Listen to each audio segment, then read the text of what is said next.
Hello again, folks, on 113. Today we're going to be covering section 11.4 out of chapter 11. Let's see. Here is the schedule to corroboration. Today is Thursday, December 2nd. Happy December. And we're going to be covering section 11.4 per the schedule. The packet that I have for you consists of the following pages. I'm going to include this. I had sort of was skeptical about it initially, but I'm going to give you another one of these empty vocabulary diagrams. There are some symbols, and I feel there's a better overview diagram, so that'll be the next thing after we get the vocabulary out of the way. Some comparing and contrasting between tools for consecutive events. That's really what this is about. And the counting principle. This is officially written here. I swiped this from the book for your sake. Some diagrams. And this formula is also very useful because I didn't include it on my actual diagram. I made sure that I've had it elsewhere. It's sort of a derivative of the complement formula, just sort of rearranged. The probability of an event happening at least once. And then there are the examples. Okay, so if you're following along, do print those out. And we'll get the vocabulary out of the way.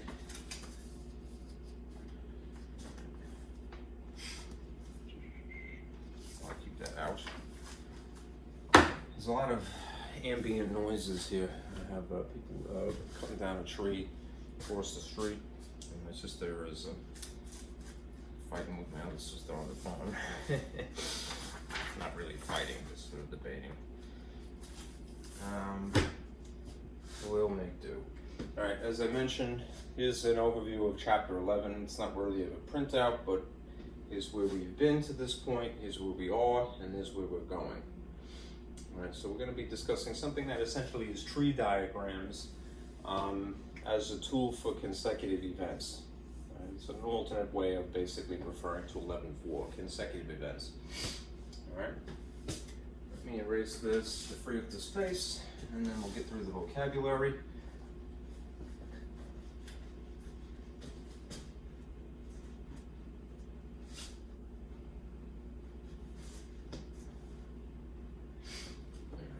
It's a bit hot in here today. I'll turn on the projector as always. 2 clicks. Adjust the lights.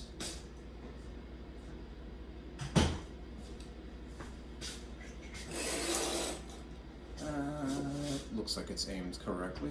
It's good. So don't look. Alright. We'll start with this. And expand it.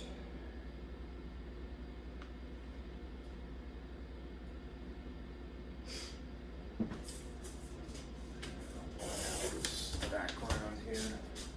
It's a gray day, but sometimes it helps. Alright.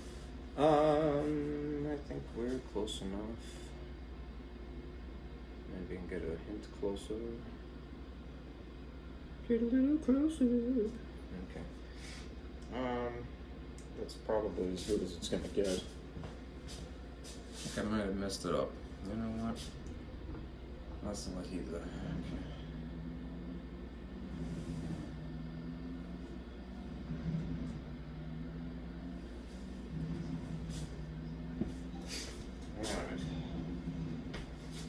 What are we discussing? There are these phrases to know. First of all, there's the counting principle.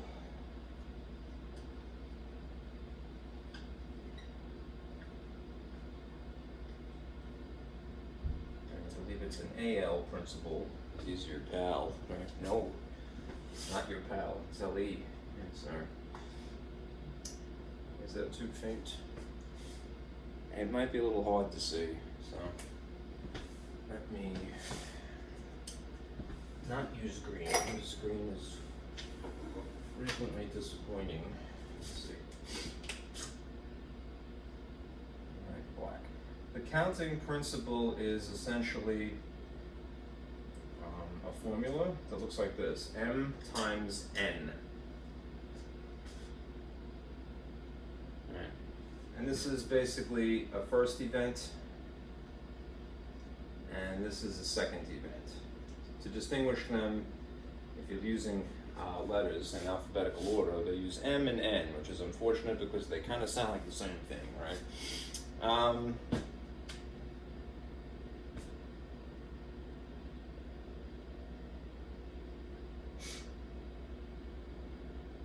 You know what, let me edit myself here. First, experiment. And a second experiment. What's the purpose of this? It's basically to calculate the total number of possible outcomes.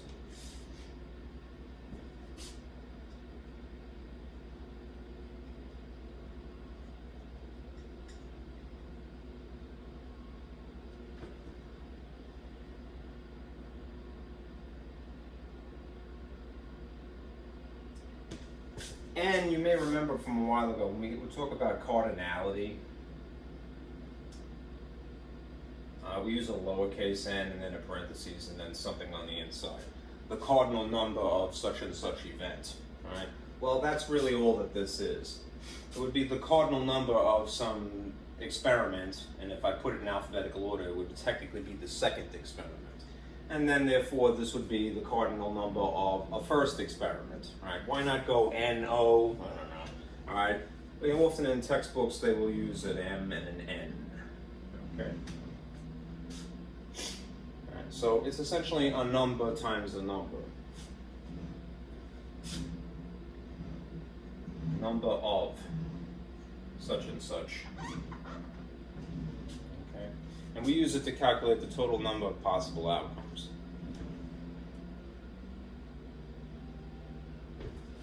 Of two consecutive events.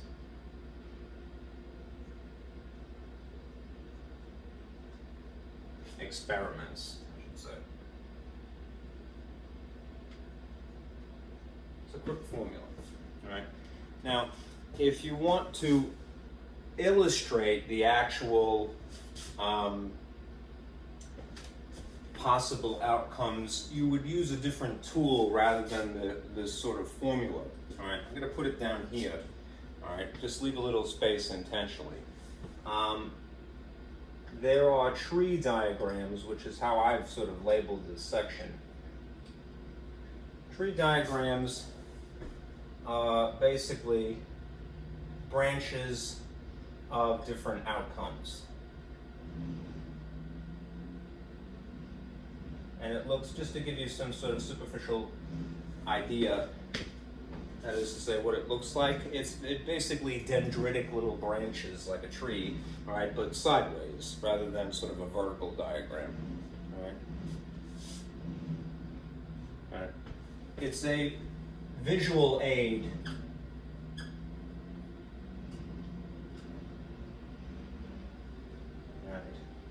all right. So you can see the individual outcomes.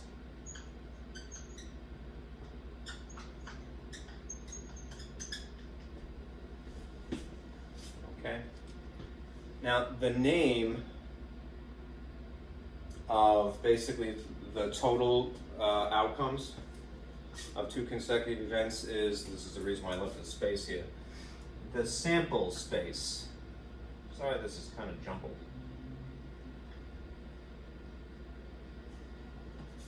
Which you might abbreviate by an S. All right.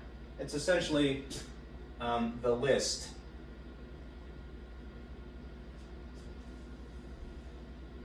of all possible outcomes. You could write it in a roster style, I suppose, or you could just have it as part of the end results of a tree diagram.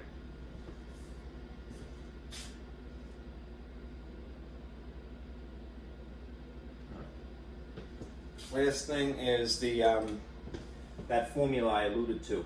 The probability of an event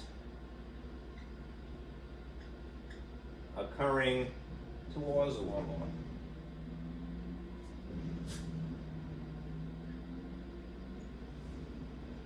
At least once.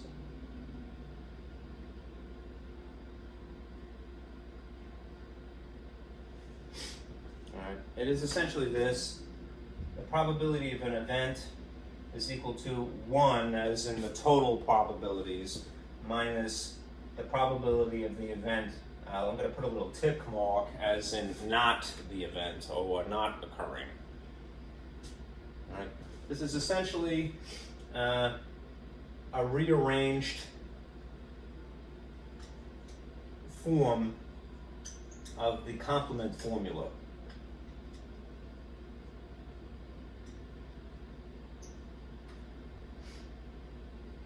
You may recall from earlier something that looks like this. I'll try to squeak it in here.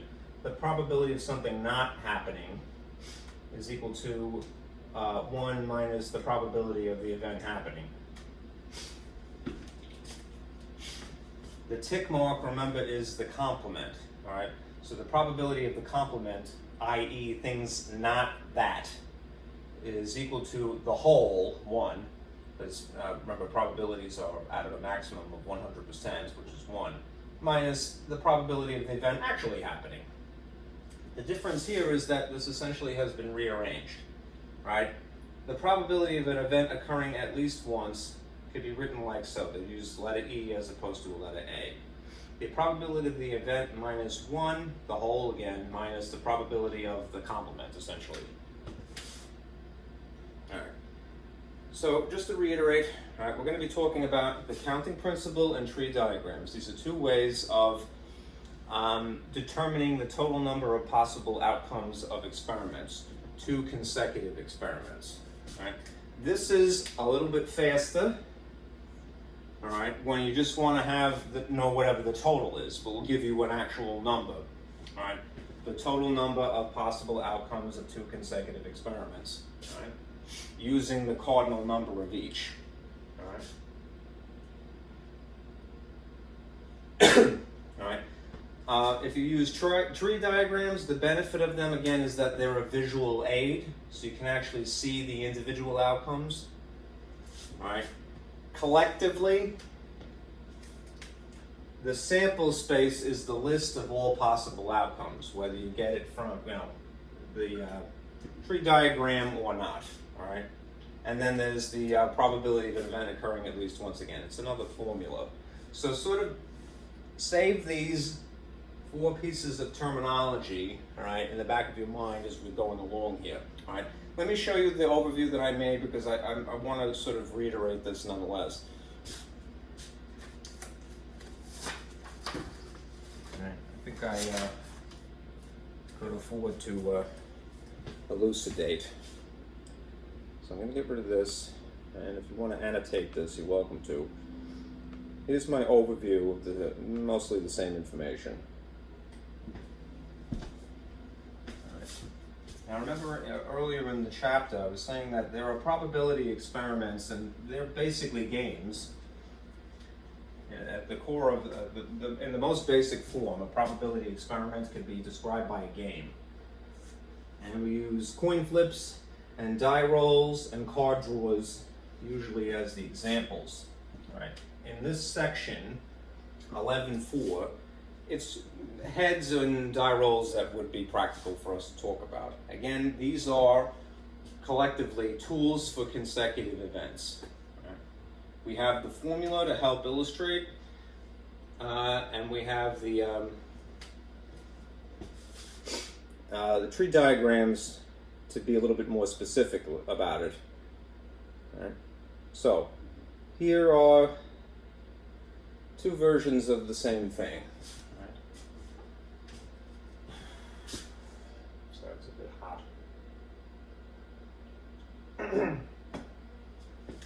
All right, the actual counting principle again is abbreviated M, the cardinal number of the first experiment, and then times the cardinal number of the second experiment. That is the outcomes. Right? This is a little bit more explicit, the way that I've written it in this thought balloon here. Okay. The number of possible outcomes of a first game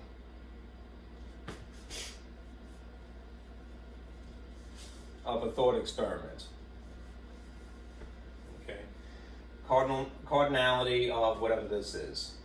And I'm using a subscript here. Again, this is a very explicit way of, writing the same information. It's just one number times another number. Right? But to be official, n, parentheses, s subscript n, right? The number of possible outcomes total individually, all right, of this experiment.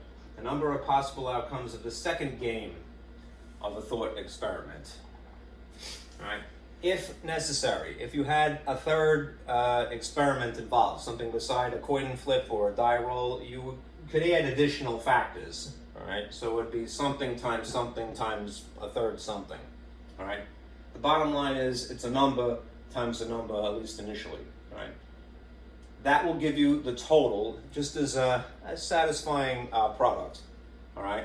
If you want to see the intricate details, all right, again, tree diagrams is what you will employ. So how would that look, right? If you want to be really twitty, which is a good, that is to say, very specific about things, and that's a good philosophy in math world, all right? You might start with the name of the games, like you would say, well, it's a die roll and a coin flip. Just write that on one side of your page, then split it up into the two games, right? Whatever outcomes are involved in the first game, in the case of a coin flip, it would just simply be two things. So this is a good example.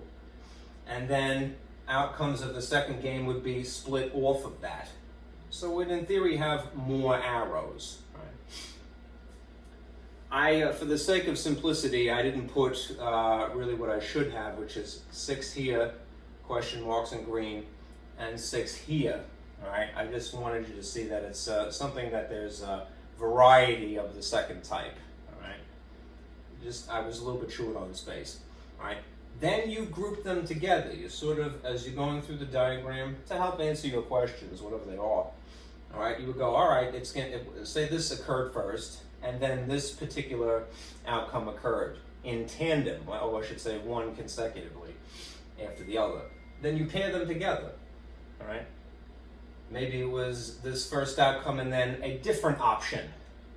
Then you would pair those together. Maybe it was this thing and then a third option. Then you would pair those things together. And as you list these sort of vertically, rather than in the typical roster set style, all right? These combos would help you arrive at the total sample space, okay? So that's the idea. You just want to know the total, multiply two numbers, all right? You want to see the intricate details, draw a tree diagram, okay? Now both indicate the total number of total possible outcomes, but only trees reveal the individual sample points. That's what the pairs are referred to as, all right? The unique combos within the sample space.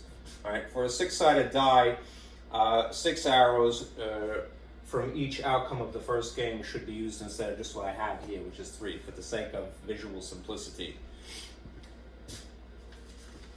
All right, so let's do, I think it's example 1.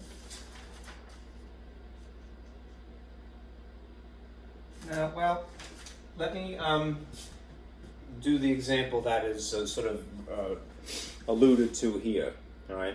Suppose you had consecutive events involving a coin flip and a die roll, all right? Let me pull this up here. All right.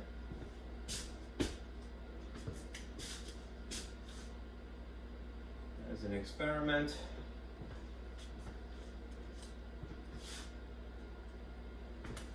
we're going to determine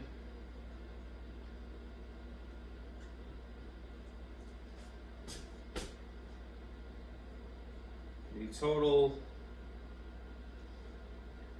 number of outcomes for a die roll or coin flip. I'll put that first.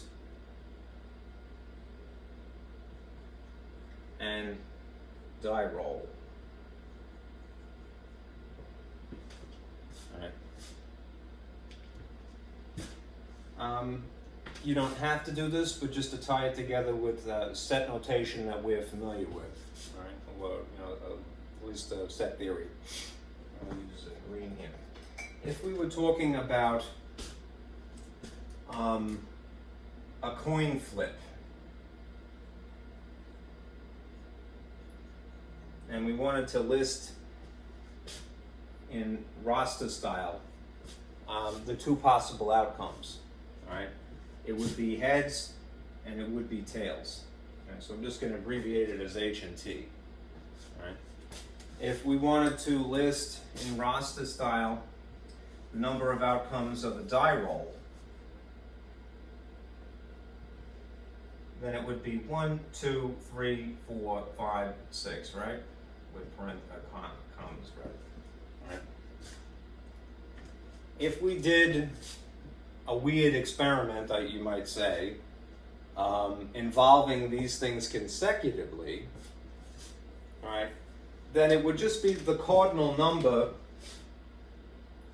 of this times the cardinal number of this. And just to add some distinction here, I'll call this one M, and I'll call the subsequent one, because it's alphabetical, N, even though we usually use N for cardinal number. How many outcomes are there? There are 2. How many outcomes are there in this case? There are 6. Yes, 6. All right. So according to the formula, how many would there be total? It would just be this cardinal number times this cardinal number, which means 12.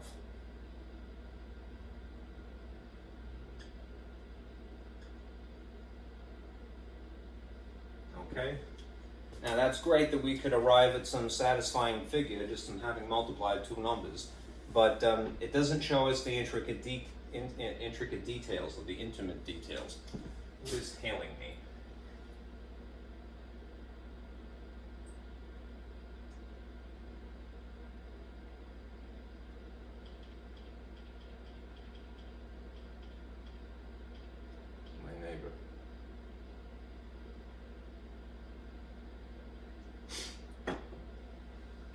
So let me draw the diagram now to illustrate the individual pairs.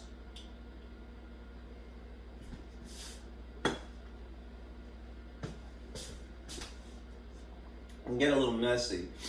So what I'm going to do is I'm going to erase this just a wee bit, preserve some of the information, and then show you how it works. All right.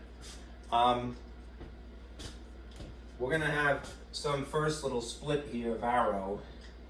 I don't know if this way and this way. I like to put a point of origin, either as an asterisk, all right, or actually name it. So we'll call this the coin flip die roll experiment.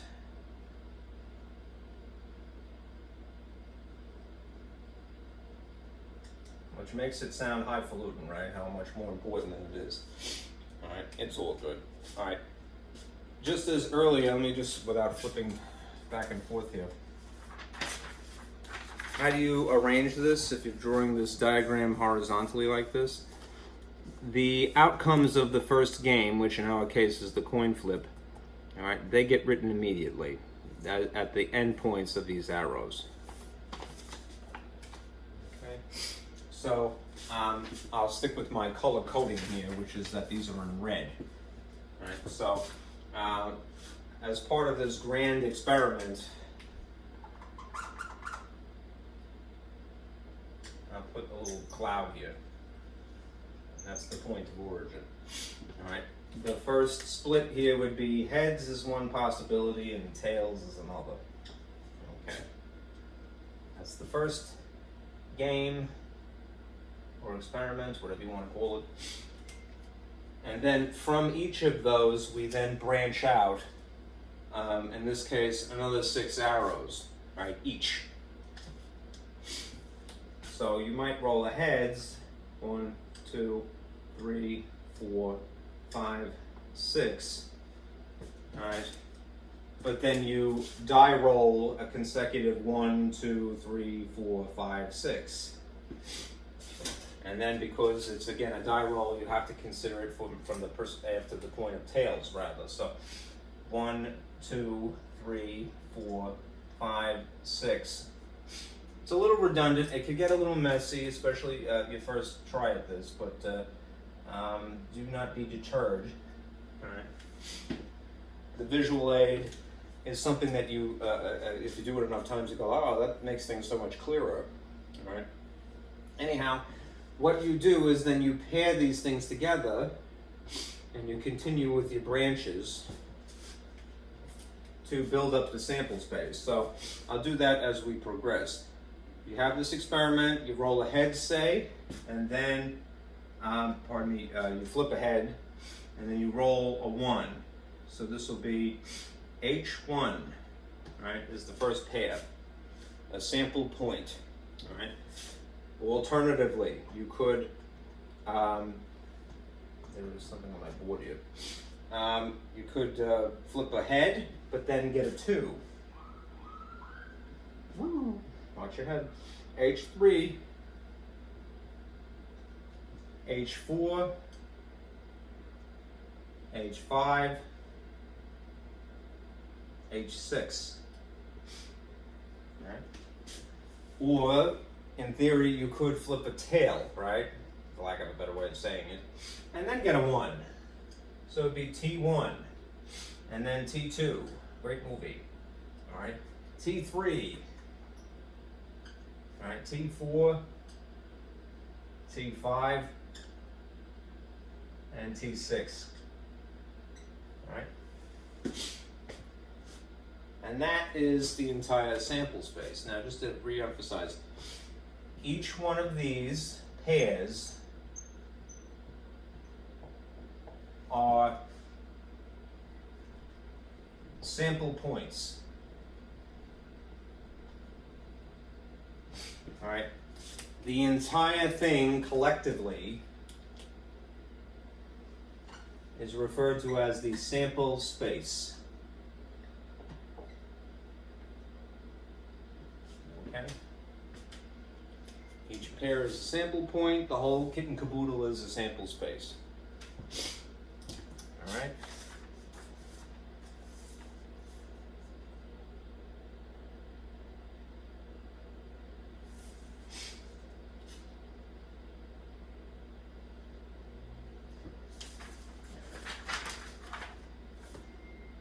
Now, having had that experience, let's do the examples that are provided by a book. Okay? I'm going to put this away just so I don't lose my papers.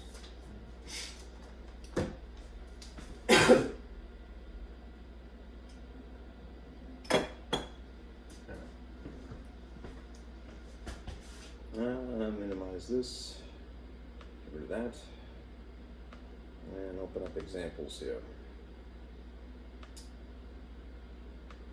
It's kind of fun. I to be honest, I rather like this stuff.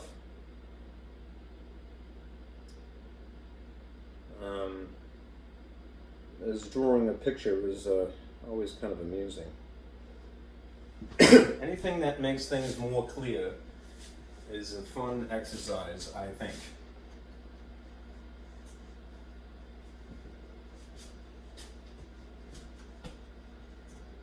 Especially in the realm of education.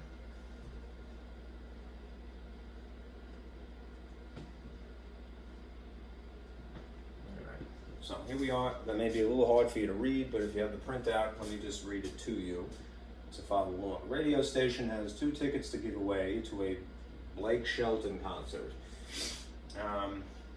It held a contest to narrow the possible recipients down to 4 people. Christine, who's abbreviated by Liz C, Mike, Larry and Phyllis. The names of 2 of these 4 people will be selected at random from a hat, and the 2 people selected will be awarded the tickets.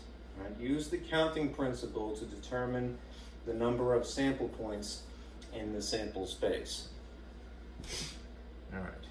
Now, it might be a good idea, just as a sort of a prerequisite to any of these problems, to arrive at what the set would look like. Right? We just have these names here, right? So we have Christine and Mike and Larry and Phyllis, to abbreviate.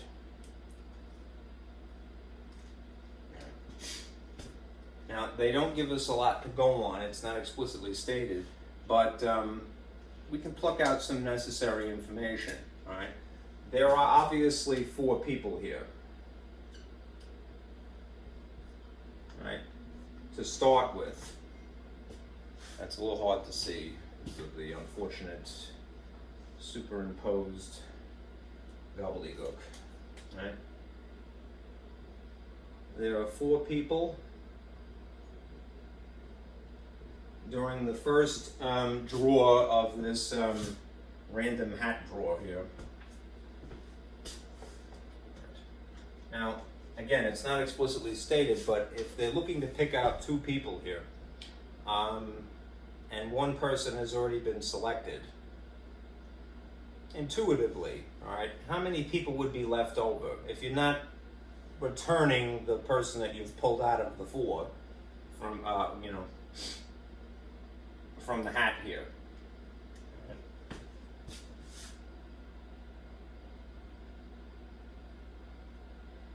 There would be 3, right? So it would be 4 people during the first draw, all right? But then 3 left for the second draw. All right? So if we're going to use the counting principle to determine the number of sample points in the sample space, it would be m times n. That's the cardinality of just a regular number, the first experiment's total possible outcomes times the cardinality, the total possible outcomes of the second experiment. They happen to be the same experiments because it's just involving the same 4 people somehow, but it's reduced, right? It is originally 4 people, and then it ends up being 3 people.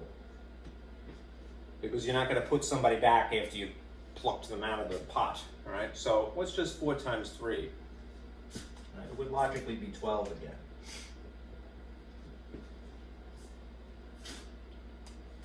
All right.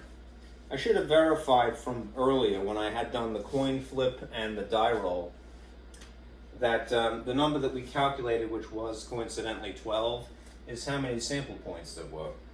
But hopefully that was intuitive. All right, now, we know that this is how many sample points there will be. Total possible outcomes.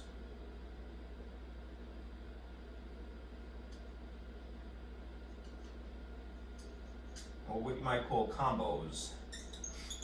All right.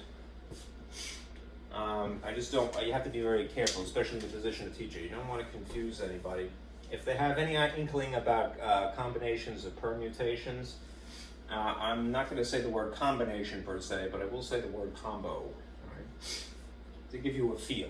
You know. Anyhow, part B here is constructing a tree diagram and list the sample space. All right. Just to have a point of origin here, this looks like the Big Bang. I'm going to put an asterisk here. And how many branches should there be initially, right? Well, there should be 4. Because that's how many participants there are in this first drawing here. So I'm going to use the letters C, M, L, and P for Christine, Mike, Larry, and Phyllis, respectively. All right. That's the first experiment, the first game. All right. once we have picked one of those people, all right, how many branches should come off of each one of these letters in theory? Well, again, it's reduced to just 3 people out of the original 4. So I'm going to start by drawing 3 branches to each of these. And then we have to be careful about who we include for each one. I'm sorry, I'm squeaking it in here. All right. I'll just use blue to sort of illustrate. If Christine was already drawn, then she can't be one of these 3 branches. That means that it has to be Mike, Larry, or Phyllis. Right? If Mike was drawn, then it can't be Mike in the second part of this. It has to be Christine, Larry, or Phyllis, reasonably, right? All right. If Larry was drawn, then it has to be Christine, Mike, or Phyllis. And if Phyllis was drawn, then it has to be Christine, Mary, I'm inventing people, Christine, Larry, or Christine, Mike, and Larry, sorry. All right, and then we go through the process, assuming these are consecutive events, and they are, all right, of pairing these together. All right, so if it was Christine first and Mike second, then it would be CM. Right? If it was Christine and then Larry, it would be CL. If it was Christine and Phyllis, it would be Christine CP. Right? If it was Mike and then Christine, then it would be MC. If it was Mike and Larry, then it would be ML. If it was M and Phyllis, it would be MP. Larry and Christine would be LC, Larry and Mike would be LM, Larry and Phyllis would be LP. Remember, I'm not setting a good example here, but if you're doing this, especially for students, and you're showing them how to do it, neatness helps. All right, so I have to be very extra careful as I'm drawing this. PC, PM, and then PL. Right. I wish I had a full-size board.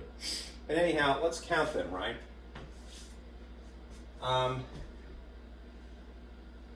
It's 1, 2, 3, 4, 5, 6, 7, 8, 9, 10, 11, 12. Just as the counting principle predicted, there should be 12 total of these sample points, right, in the sample space. Right, combos, technically, right, pairs, right,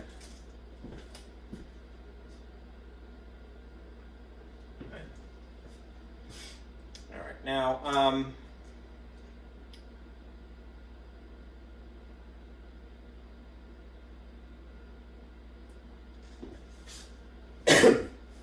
let's answer the next question here.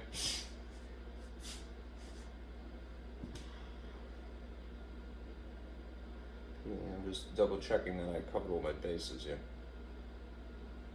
Okay. What you're asked for part C is to determine the probability that Christine is selected. Now, here's where this is interesting. Christine is not going to be eliminated, or chosen, I should say, just one time. She may be exist as a part of a combination here. So I'm a little short on space. So what I'm going to do is I'm going to free up some space up here.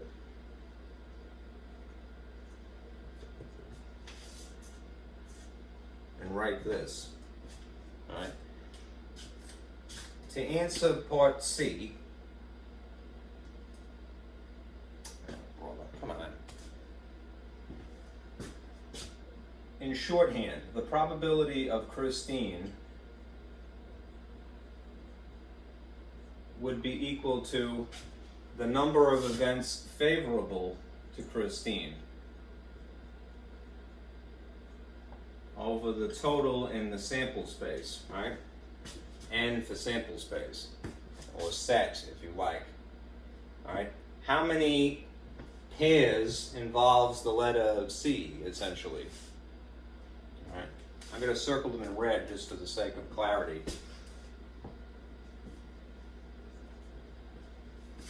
All right. Here's one pair that involves Christine. All right. Here's the second pair that involves Christine. Here's the third pair. Here's the fourth pair. Here's the fifth pair. And here's the sixth. All right. Anything that involves the letter C obviously involves Christine. The order in which it occurred didn't really matter. All right. If the order mattered, it would be referred to as, we'd be talking about something called permutations, per se. All right. Anyhow, I really shouldn't go into it. So, number of events favorable to Christine: 1, 2, 3, 4, 5, 6. So I'm going to put a 6 here. All right. How many are number of combinations, outcomes, pairs in the sample space? It's 12 total. All right. So if it's 6 out of 12, that reduced obviously is a half. What is that in terms of a percentage that's more agreeable? 50%. It's pretty good to be any one of these people.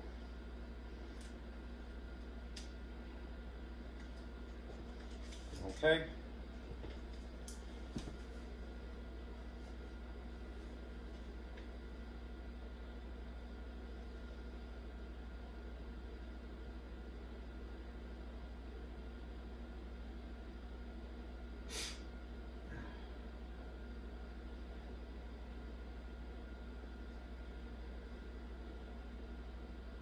Okay.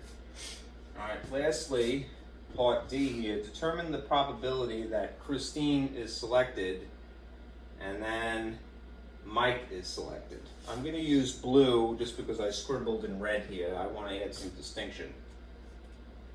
And I'll try to confine myself to this much space. All right. The probability of C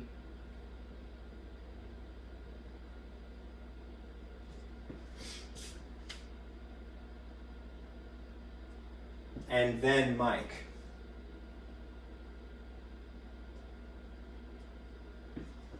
Okay. Or C and then M for the sake of abbreviation here.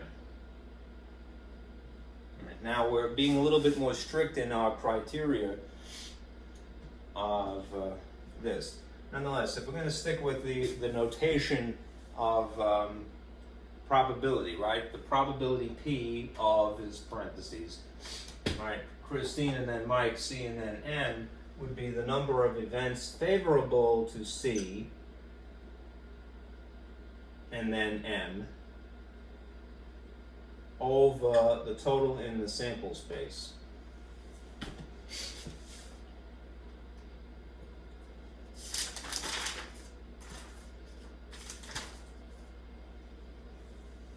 All right. Now, you might just do this intuitively, but if we're demanding that Christine be first, all right, how many instances of Christine first are there?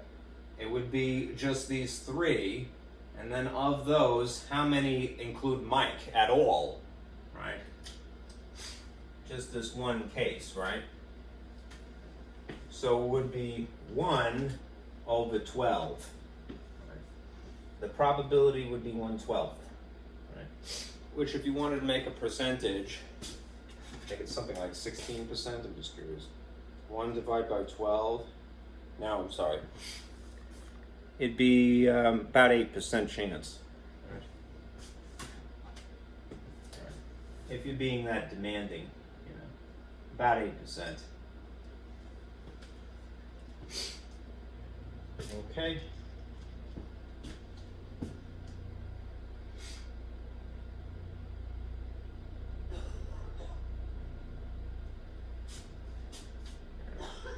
Moving on.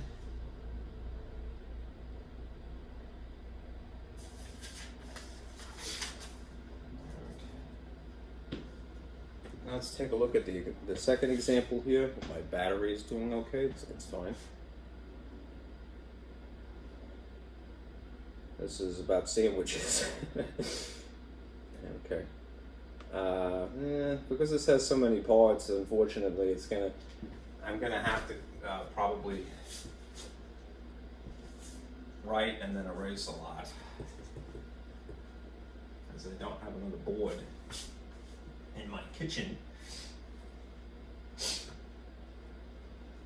Alright, I'll leave for clarity here. I think it's okay.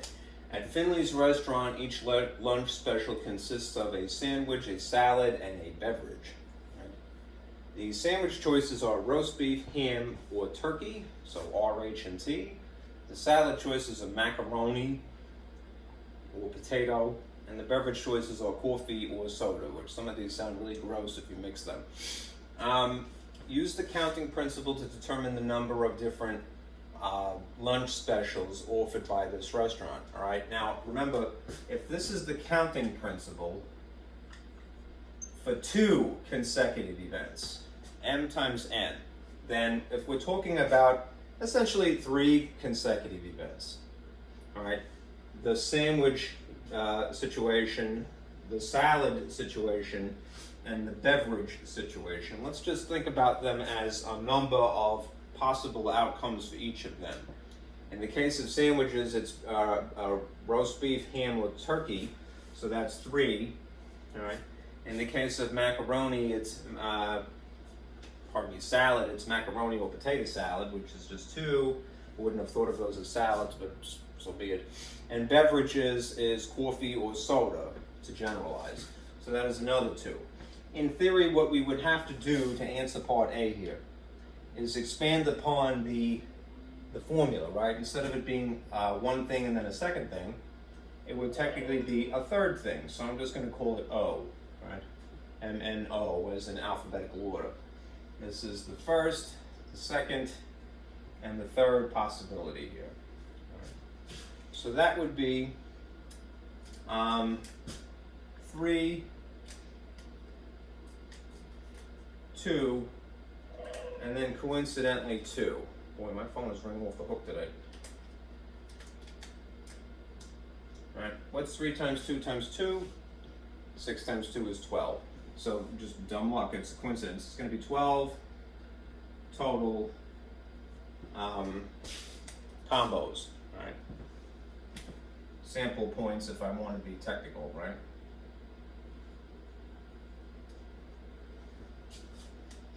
All right, I'm sorry, I have to sort of look at my phone here to see if it's not something that's an emergency.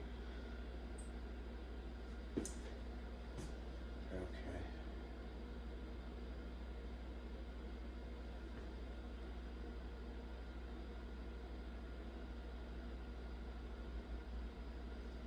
All right.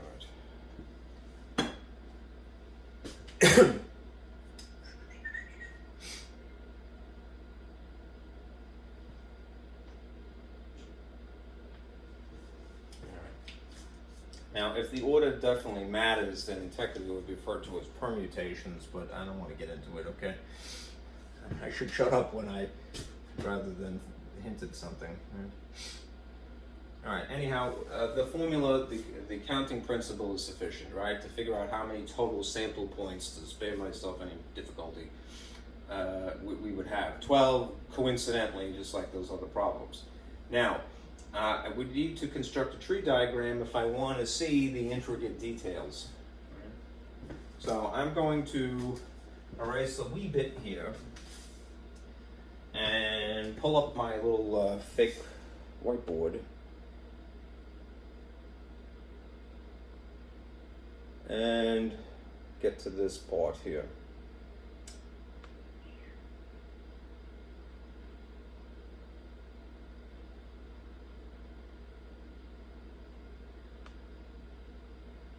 That should be good planning, okay?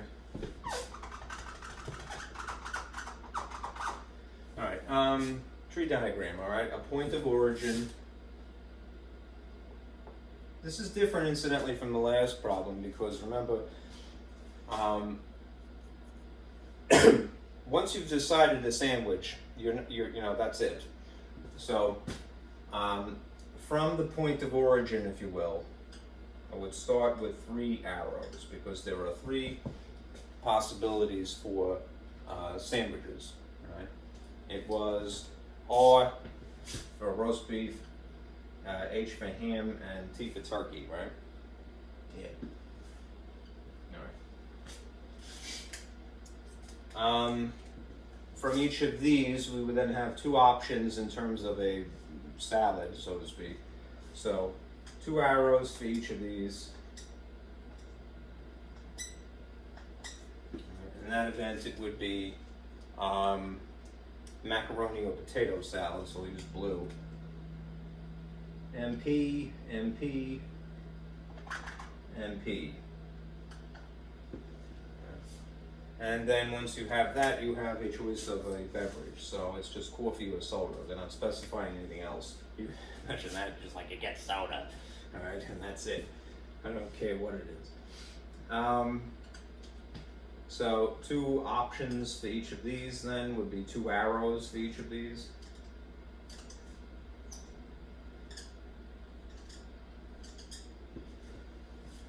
All right, and I hope green will cooperate.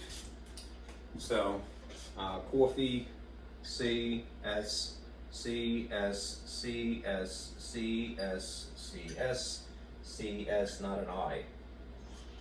Okay. And that should be everything, right? Looks like. Now, just remember, when you're grouping these together, they're not technically a pair, they're triple. But do it and then write it off to the side, another sort of a tree root, a sideways tree root, if you will. So, roast beef, macaroni salad, coffee would be R, M, C. Roast beef, potato salad. Roast beef, I'm just going to stick with this one.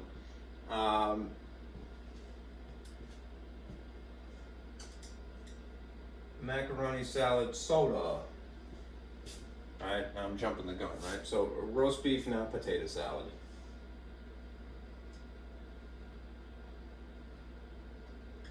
Coffee.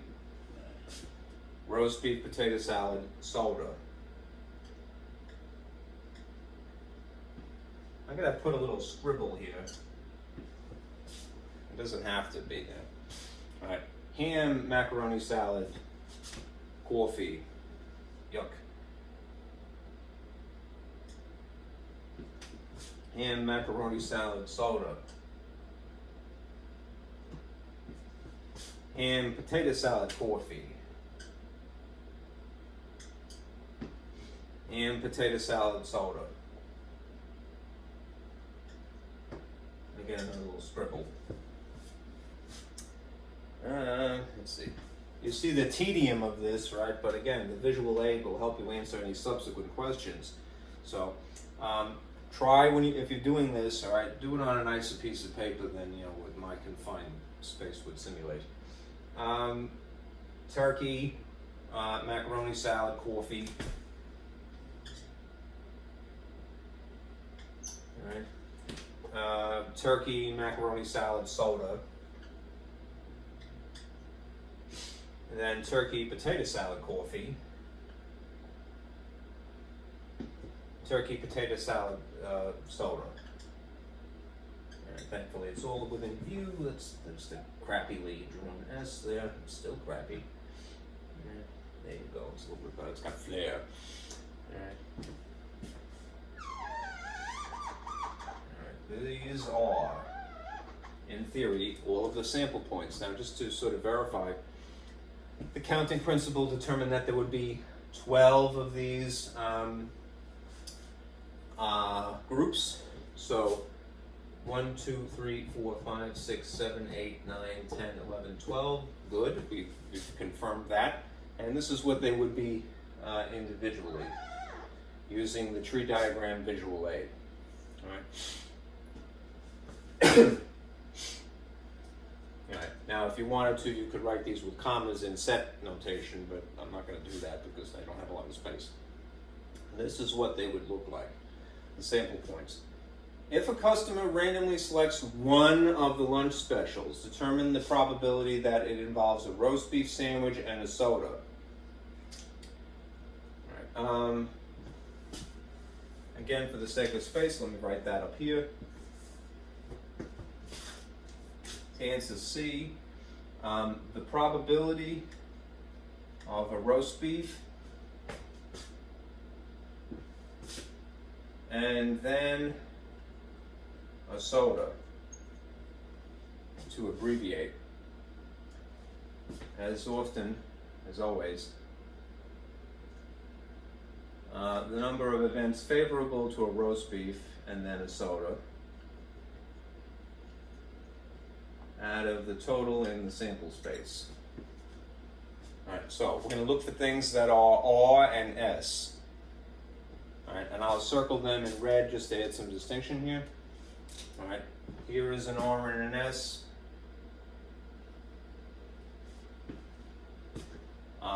And here is an R and an S. All right, if you check the rest of these, there are no more R's. All right, so how many do we have total? Would seem to just be 2 then, right? So that's 2 on top.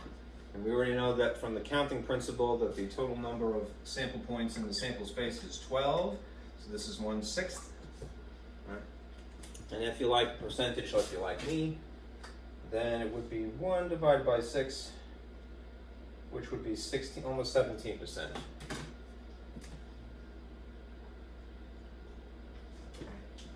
And that's me sort of inflicting my will here. Sorry. Good. Anyway.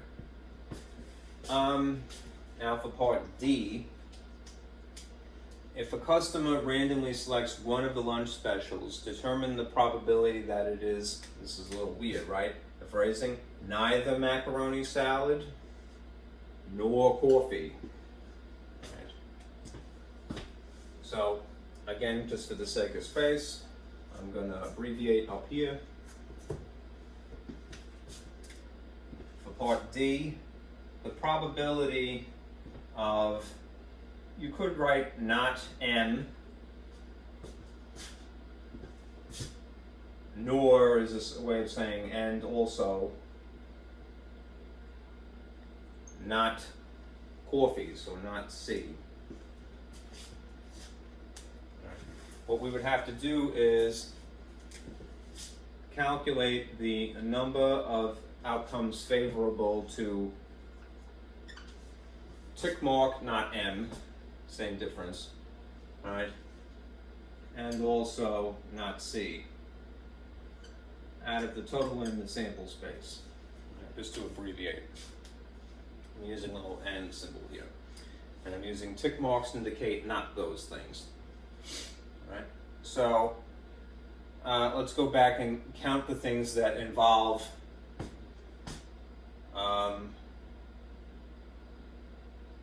macaroni salad or coffee.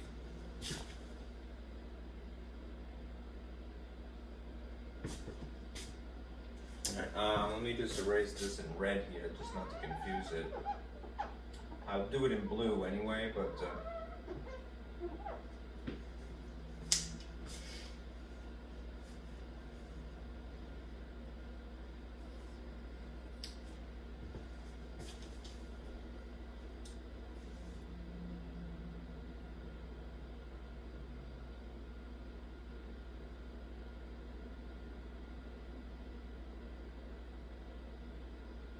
right, we're going to eliminate things that firstly have M's in them, and then eliminate things that have C's in them. All right. So this has both of them, so we're getting rid of that entirely. All right. That has an M. I'm suspicious to not include that. All right. This has an M, so we probably should exclude that. I'm going to put it in green just for a moment. All right. Then there's this, which is unfortunately scribbled here. I got to re-illustrate it. This is something that involves coffee, so I'm going to definitely eliminate that. Stop that. Let go. Then there's roast beef, potato salad, and soda. This involves neither of them, so that looks like a candidate. I'm going to circle that one. This again is something that involves both of them. So I'm going to cross that out. All right. This is something that involves macaroni salad somehow, so I'm going to cross that out, but I'll just do it with green just to be careful. All right. I'll come back and reconsider those if I have to. All right. Here's ham and something that involves coffee, so I'll get rid of that.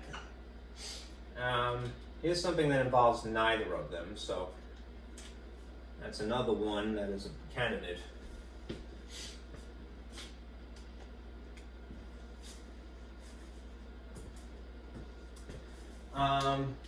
Let's see. Turkey, macaroni and salad, this for sure is being eliminated. And this one involves macaroni salad, so I'm going to just put a little cross out of there with green. And this one involves coffee, it's the same problem. All right, and this one, the last one down here, is neither, truly neither. All right, this is unfortunate. You have to be very careful early on how things are phrased. English has a lot of ambiguous words, so you kind of get in trouble a lot. All right, trying to make sure that I've used the proper terminology myself while abbreviating the question. Sometimes the question itself is not written so clearly. Neither macaroni salad nor coffee.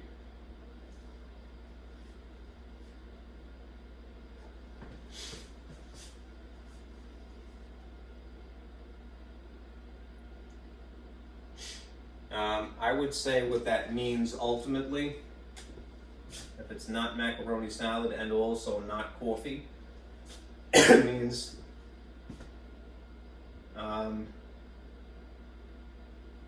without either.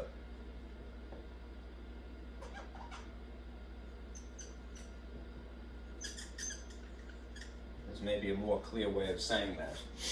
All right, so what are things that are completely void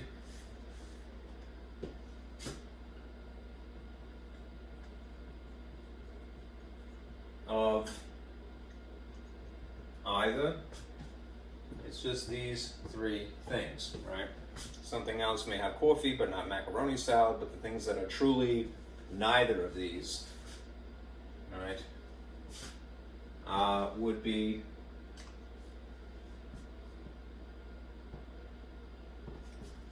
three, right? Which I think I can't really use the word and, just for the reason of, if you remember back from Venn diagrams, all right?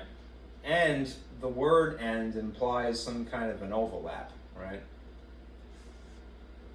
So, not M, and also, it's not wrong to get the point across, but it would be better to say neither.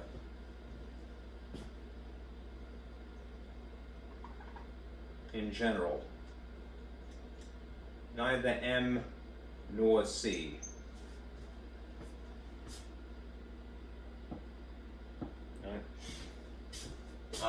And those are the three things.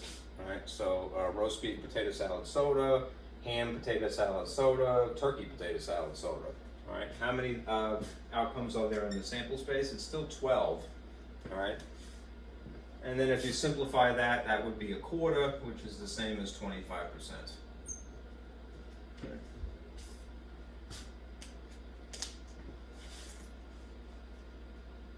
All right.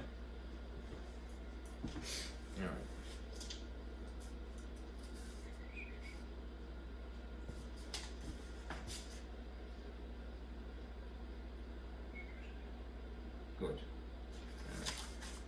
Let's see.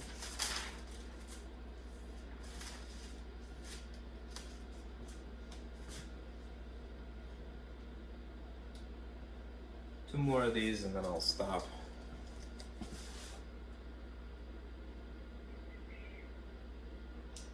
Just to be thorough.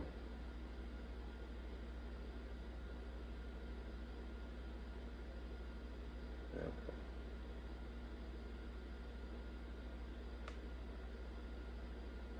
Notice this phrase, with replacement. This is a suspect term here.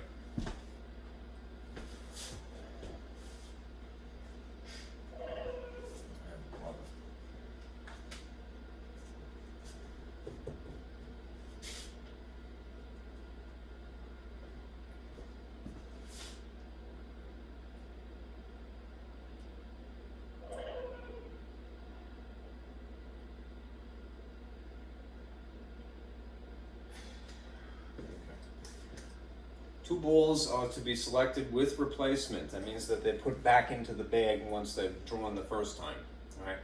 That contains 1 red, 1 blue, 1 green, and 1 orange ball. Right. Use the counting principle to determine the number of sample points in the sample space. All right.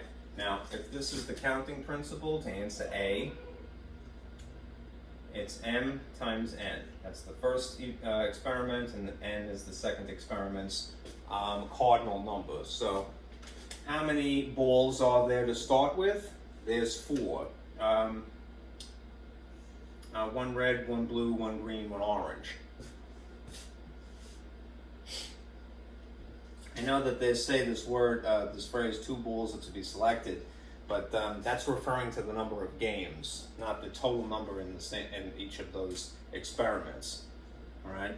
So 1 red, 1 blue, 1 green, 1 orange means that there's 4 in the first game, if you will. And then, because they say the phrase with replacement, that means that ultimately there are still 4, right, in the second experiment. So, what's 4 times 4? 16. Right? Finally, you change the number, right? 16 total outcomes, or pairs, is what you're going to see. Okay, sample points to be technical. All right. We're going to do a tree diagram again to list the sample space. I'm going to have to sort of pull up this thing and then erase a bit again. I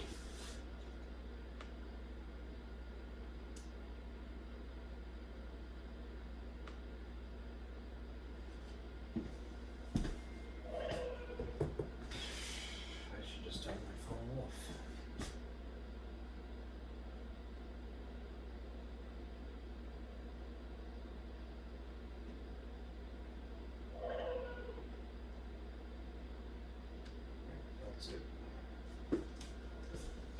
Construct a tree diagram. Oh, tree, yeah.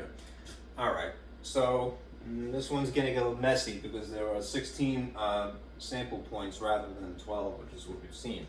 So I'll try to confine myself as best I can. Here's a point of origin just to get us started. All right. There are going to be 4 arrows emanating from this to begin with. All right.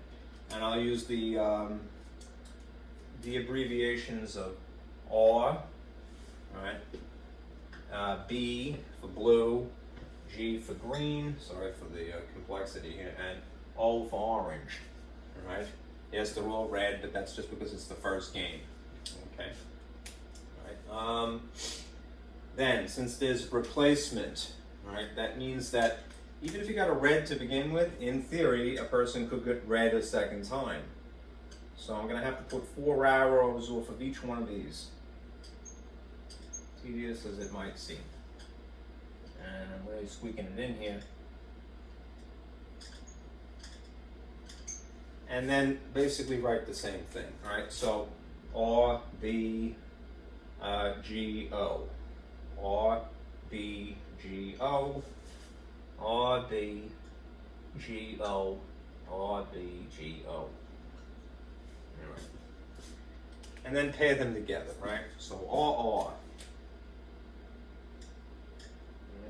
RB, RG, RG, and RO. Right. That's just the first 4. Right. BR,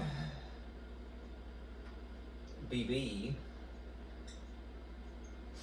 BG, and BO. PU. Okay. GR, GB, GO, GG, and GO. That looks like a 60, right? Sorry. Go. All right. Lastly, it's OR, OB, GYN, OG, and OO. All right. There's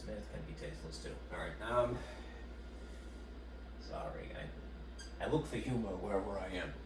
Okay. Even if it's not appropriate, but whatever.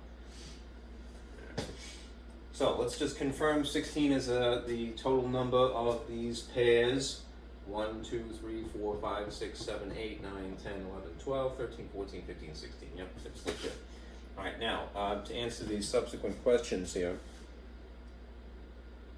let's determine the probability that the red ball is selected twice. All right, that one's pretty easy, right?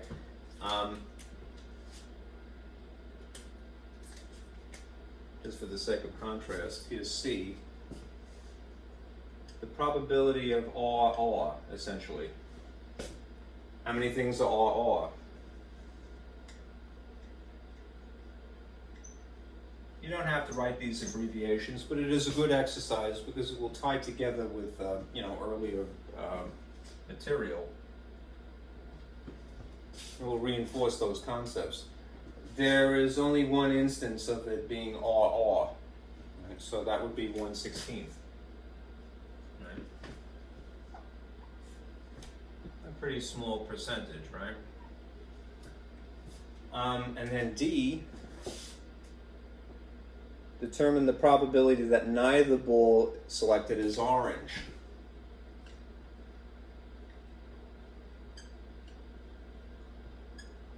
Neither O.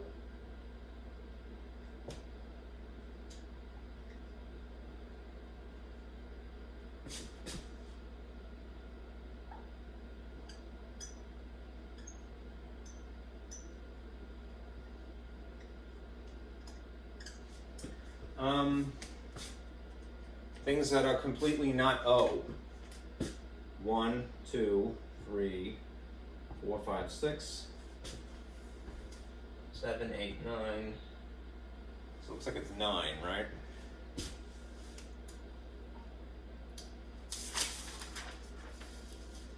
Yeah. Okay. So not orange at all is 9 out of 16.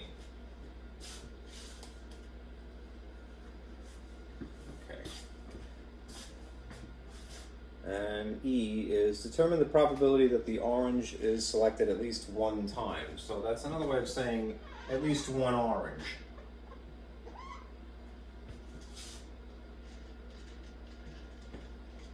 All right, I'll put this here.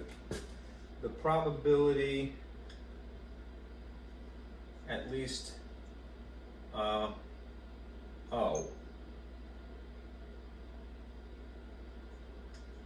Alright, so it's equal to the number of events, at least O, out of the total in the sample space. Alright, now at this point I don't mind writing it. Alright, that has an O, that has an O, that has an O, and then all of these. 1, 2, 3, 4. So 1, 2, 3, 4, 5, 6, 7 looks like. 7 out of 16. My bread is done. Okay.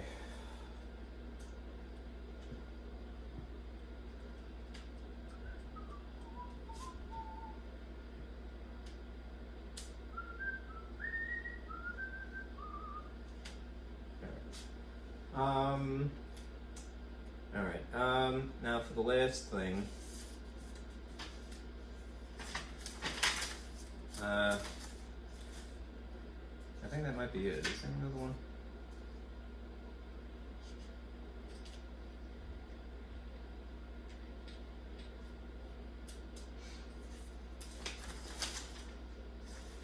Yeah, I guess that's it. Alright, just remember that other formula.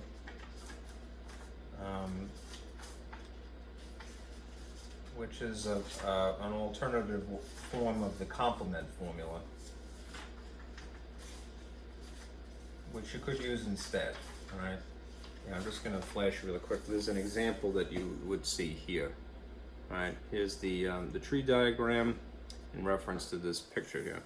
Alright, the probability of an event happening at least once could be calculated, instead of using this, all right, by subtracting from the total, which would be represented by the number 1. 1 as in 100% probability, all right? The total minus the probability of the event does not happen, all right, could be a shorter way to calculate this, all right? Happening at least once. All right? It's an alternative, all right? So let me leave it at that. Turn this projector off now. And I'll just remind you of what's happening.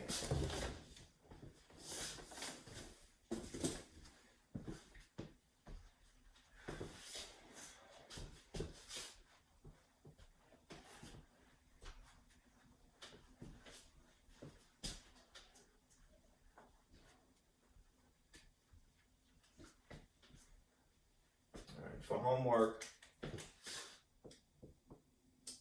do please section 11.4 in my lab, and if you do, that is exactly where we ought to be at this stage.